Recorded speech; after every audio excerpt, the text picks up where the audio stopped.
Bonjour à toutes et à tous, je suis là ce matin faire cette vidéo pour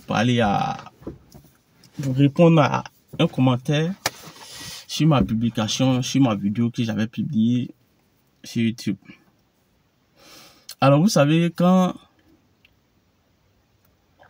un homme décide de marcher avec Dieu, en réalité la Bible dit que il nous a prédestinés à ça. C'est-à-dire que c'est pas nous qui nous sommes appelés, mais c'est parce que c'est Dieu qui nous a appelés avant.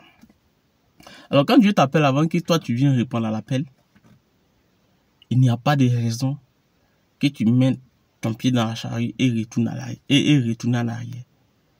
Les gens aujourd'hui qui disent qu'ils sont chrétiens et qui, à force de marcher avec le Christ, ou encore à force de marcher avec leur propre désir, ils deviennent des sorciers dans l'église. Tout ce que moi je vais te dire ce matin, ne sois pas un sorcier de l'église. Si tu veux marcher avec le Christ, marche avec le Christ avec un cœur ouvert.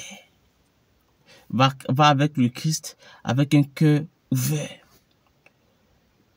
Il ne va jamais te laisser. Parce que si tu demeures en lui, il demeure en toi.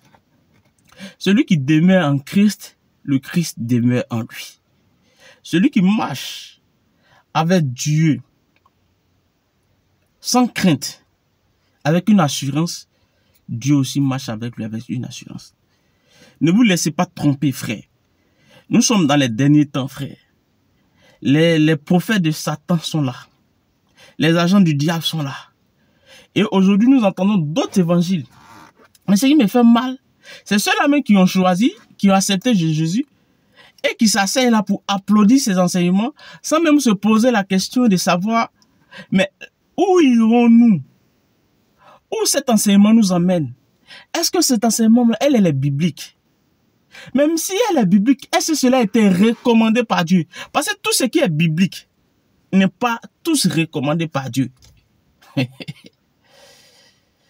Est-ce que je parle à quelqu'un? Parce que souvent, quand les gens veulent vous tromper, les gens veulent vous emmener dans une autre dimension, dans un autre cas, on dit c'est biblique. Ok, il n'y a pas de souci. Mais est-ce que tout ce qui est biblique est ce que le chrétien doit pratiquer?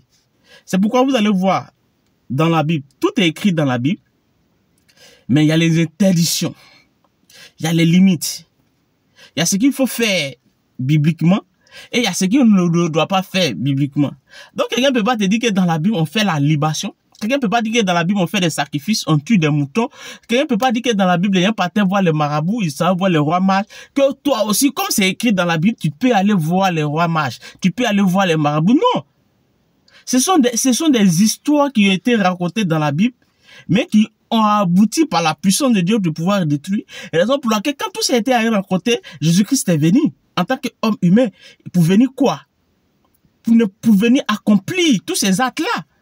Afin que quiconque maintenant, afin que personne n'y va dans les sacrifices, afin que personne n'y va dans les adorations, afin que même personne ne se déplace pour aller adorer Dieu seulement qu'en Israël, mais là où tu te trouves. C'est pourquoi il dit là où 2 ou 3 sont assemblés, Jésus-Christ est là. La présence de Dieu est là. Qu'est-ce que tu veux, chrétien? Qu'est-ce que tu veux? Qu'est-ce que tu recherches même?